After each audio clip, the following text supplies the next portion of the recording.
everyone, it's Sally with the Polka Dot Life. Thank you so much for stopping by my channel today. I really appreciate you taking some of your time and spending it with me. It is a snow day here in Alabama. Pretty much everything is closed. Schools are closed, roads are closed, businesses are closed. There's no mail today. There's no garbage pickup, any of those kind of things. So we have just been staying in our warm, cozy house, and we are aware that we are so blessed to have our power on and to be able to stay warm. Our prayers are with several of those in different places of the United States where they are not so fortunate. My husband has been working from home because of the pandemic. He didn't need to travel anywhere. And so we are just staying home today and working on some projects. I chose to make a new kind of card for you today, and we are going to use some bright, sunny, cheerful colors to pick up everybody's mood on this dreary day. Let's turn the camera down and get started. Today we are going to be using the Pretty Perennials stamp set, and this is the $1 Million Award set, I believe, for Dina Ricow. And it is just a bunch of great floral images, happy fonts, nice greetings, and you can mix them up in just a little bit bolder of a fashion. And that's one of the things that I really like about that set. The card we're making today is a little bit unusual in a couple of ways, but let's just start out with talking about the envelope. We are going to make a slimline card, which simply means it's narrower and longer. This is a number 10 business envelope. You can buy these all over the place, even the inexpensive ones that you buy at the grocery or at one of the big box stores that have like that security lining in them. Those are the right size. I personally would never use one of those. I just don't think that the paperweight of them is nice. I think they feel cheap whenever you would pull one of those out of the mailbox. As I've said, I'm somewhat of a stationery snob, so I probably wouldn't do that. My friend was able to get several in bulk of these number 10 envelopes from a local printer at a good price, and a few of us that make cards just went in and split them up. But they have the nice plain inside. It's not, doesn't have that security lining in them. So that's one of the things that I like about this. And you can make your own envelopes. There are a lot of tutorials on YouTube and so on about making your own envelopes. I choose to be one of those people that are lazy and just use the ones that are pre-made. I just have no desire to make my own envelope for that kind of thing. So that is the envelope that we will be using today. Our card base is the basic white, and it is, I will have all the measurements on my blog, so you don't have to worry about that. But it is, again, narrow and thin. And so that is just the tail of the slimline card. I remember when I was a child getting a lot of these size cards in the mail, especially at Christmas time. My mother used to have us decorate with our Christmas cards, and my sisters and I would tape them all around the door frames in our home, and it just always made for a great decoration. So I remember these style cards a lot. I just had this idea come to me that I wanted to try, and so we are going to do our very best at this. I've done some practice runs. I've had a couple of hits and a couple of misses. I'm going to bring this piece up a little bit here because I want to use the grids on our work surface mat. First, we want to go ahead and bring in some of our tear and tape. And I am going to just tear off a portion that I know is larger than my work surface. I want to be about 1 grid down, so that just leaves one exposed up here, but we're going to kind of use this to hold it down. And then we'll do the same along the bottom. I probably tore that way too big, but it'll be fine. I might be able to scoot it and save it a little bit.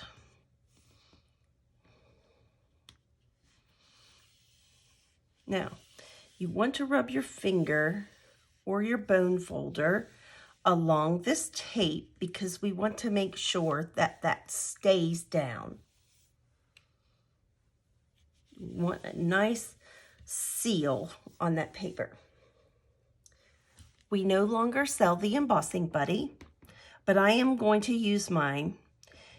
And you kind of want to use a generous amount, but not, depending on the color of your cardstock, you don't want to use too much, I guess is what I'm trying to say. You could also use a dryer sheet, and that actually might be preferable here. My studio is on the second floor of my home though, and I'm just going to use what I have right here, but actually a dryer sheet might be better off on this colored cardstock just because it can leave a little bit of a residue behind. But I think that if we're finished, if there's still a sheen to it, I can take my shirt tail and wipe over it. A piece of Swiffer cloth, a lot of times on dark colored cardstock, will take that overage away. We are going to bring in our Versamark. And that is, again, that sticky glue. And we're going to ink up our stamp.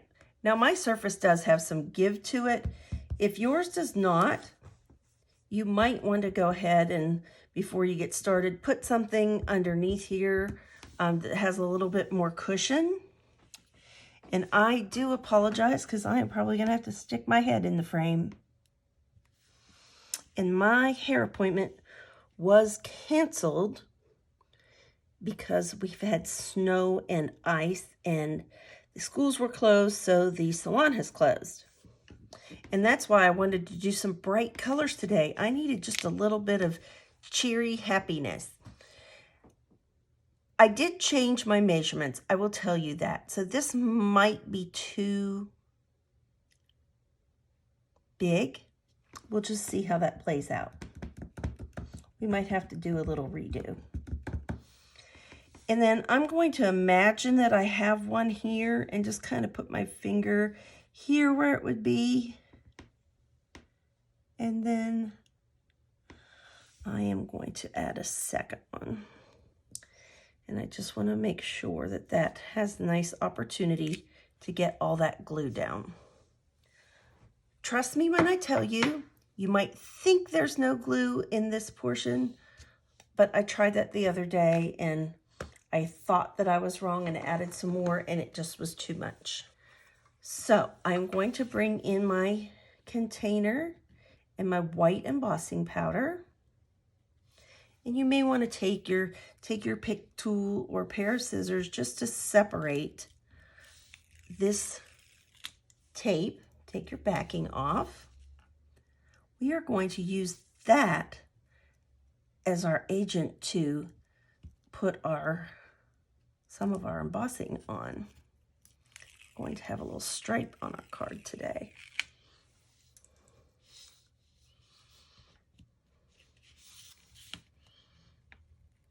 And without touching the front, because we don't want our oils from our hands getting down, and I don't think I'm going to even attempt to save this.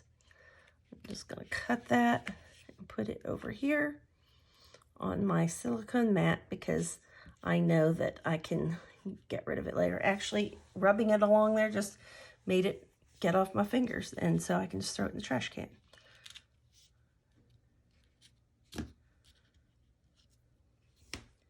And we're just going to go ahead and snip that, or just kind of move our scissors till it comes off. And I will just simply snip that. Now, I did see that I made a boo-boo, and when I pulled, that kind of lifted there. But we're just going to let that be. Don't want to rub my fingers over it too much. And we'll just let that be as it is. So we're going to put this in our tray, and we are going to sprinkle. I see I have something in my embossing powder. It looks like grass, which I don't know how that would happen here in the midst of a snow and ice storm.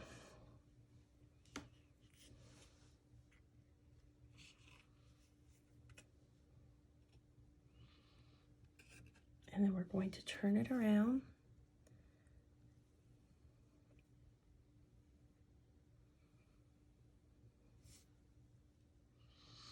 And I think that this flower is fine.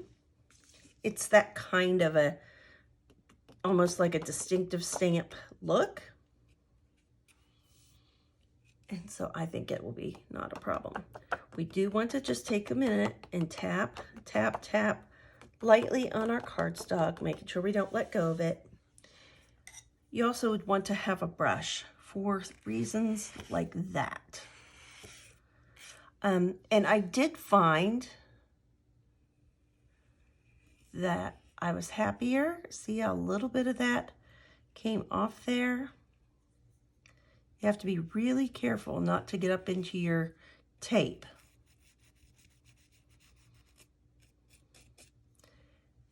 And just kind of make sure that you don't have any excess along that line. And just kind of take a minute, look around.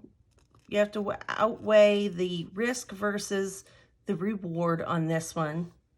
That's just about the only way I can describe it.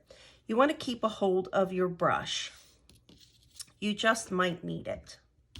Okay, we're going to bring in our heat gun, and I have preheated it off camera. So let's just start underneath. I find that I get less of those wild pieces flying around when I start on the bottom. Now you can see that it buckles it a little bit.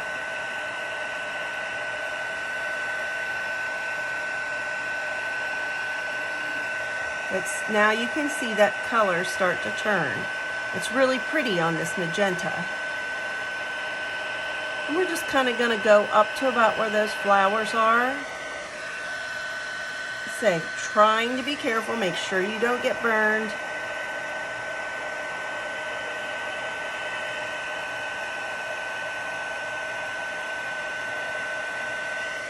And then I am going to actually carefully turn this around and come under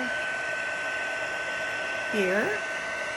I hope that this is showing in frame. I at least want to get enough of a first heating on this just to keep those pieces from flying around. And then we will switch and do a little bit here. And here's where I like to use the handle of my paintbrush.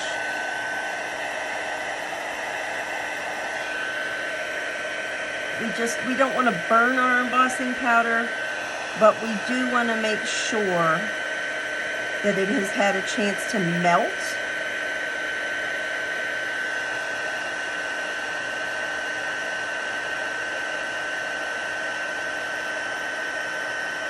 And see, some of those places hadn't even turned yet, but I felt like we got a good start on it by starting underneath. And then this, even though it curled at the beginning, it will curl back downward as you work on this on the top.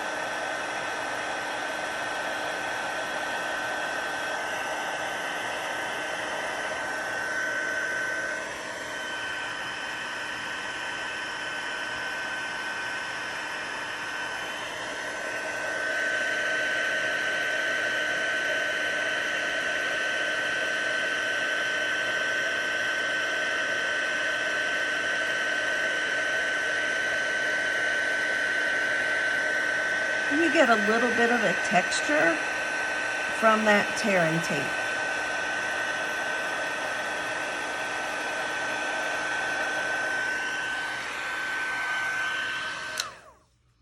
That tearing tape kind of gives you a little bit of a crackle effect, I guess. Now, I see that we still didn't get everything here, but I'm just not going to worry about that. We could take our trimmer and trim this portion off if that bothers you. You absolutely could do that. We're going to lay this to the side here to dry. And we will move our heat gun back over here. Okay, I've taken a minute to get that excess tape off of my work surface and that extra embossing powder because we don't want it to get on our new card. We have some pieces and things to layer up our card. Of course, we need to bring our base back in as well. I want to first start up.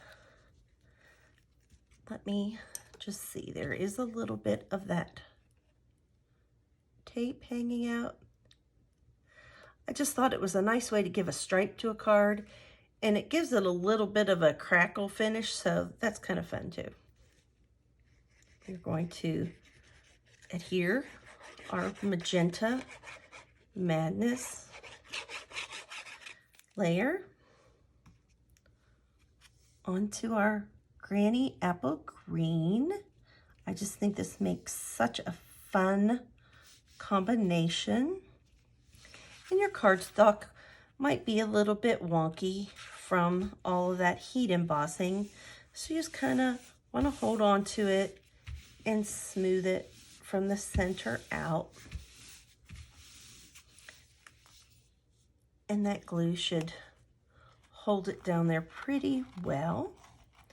I see I missed a little area there that could use a little more. I want to get that glue going, but I don't want it to come out, and it's right there at the edge, so I'm just going to hold it for a second.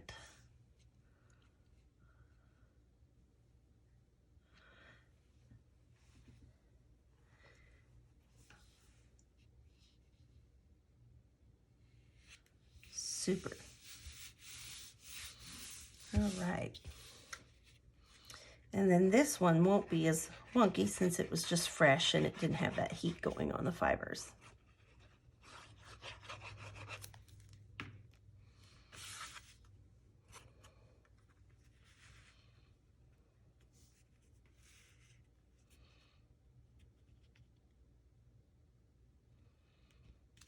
The measurements are very easy for this card.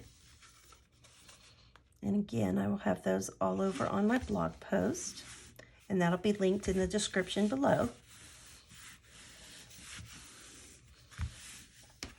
This was just one of those that kind of was like a 70s looking thing for me.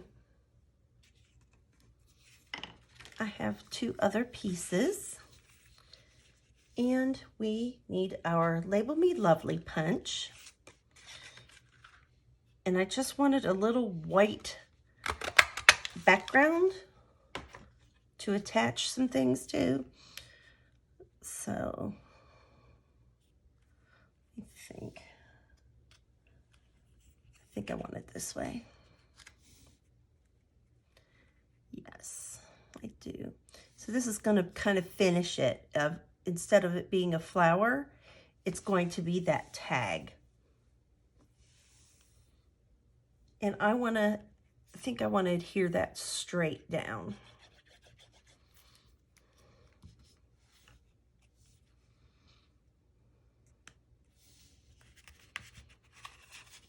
Sorry, my old lady eyes, I'm going to have to bring this a little closer to me.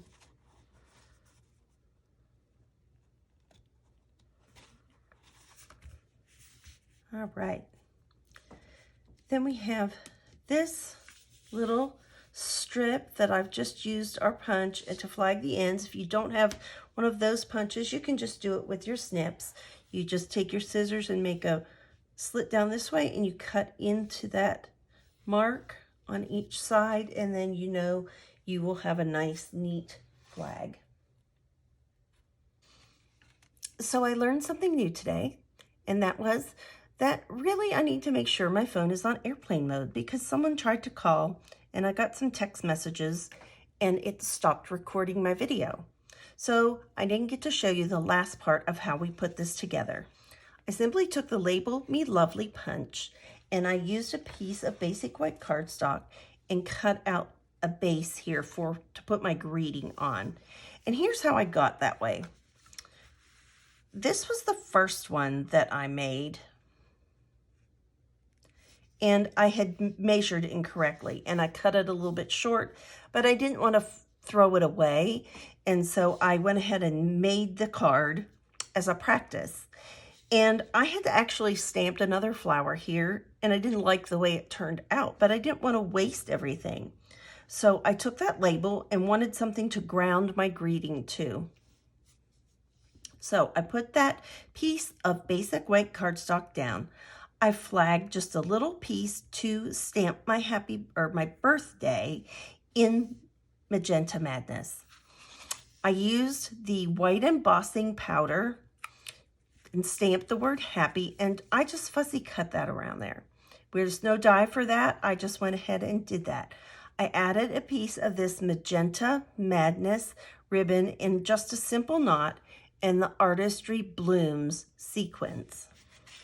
So you really can't, unless I told you, you probably wouldn't know that this card was an actual mistake and that I had to remake it. So don't ever throw away your boo-boos. Try to fix them. Sometimes it just leads you to a place that you end up liking. And this is the envelope that I decorated. I just used the stamps, made my own DSP on some basic white cardstock, glued it on and cut around it like we always do. I also made this card, and that has the bumblebee and the misty moonlight, and I used an embossing folder on this after I stamped it, and I just put the hinge up here so it came down this far, and then I reversed it and just did from here up in that folder. I knew there might be a little place where it didn't line up or there was a mismatch on that pattern, so I put some bumblebee ribbon around here before I adhered this layer down, and then I made my bow and just slipped it in here after I put on my greeting. I just thought that this was a super pretty card. I love the color combination. I feel that this could be a male or female card, either one. It's not super girly, and I just loved it. I thought that that was really fun too. This one is probably my favorite. And I just used the Just Jade and the Magenta Madness and did my own DSP on here with the stamps. I used some of these, I believe these jewels are from the flowers for every season. I'm not certain. They are a green and a white or clear in that package, and I think that's where it was. And I just decided it needed a little texture, so I just added that bow almost like an exclamation point on the little upstroke of the Y. But I thought this one was super fun too. Of course, you want to go inside and decorate the inside of your card with just a little stamp in the corner, or a piece of DSP, or a punch, or something that you like for the inside. It just makes it a little happier, especially since there's a long surface area in this card. But I hope that you enjoyed today's video. I hope that you learned something new, and that you take your mistakes and you learn from them and you grow from them, just as I will when I remember to put my phone on airplane mode in the future. As always, remember to be kind, send a card, and do something creative. Bye-bye.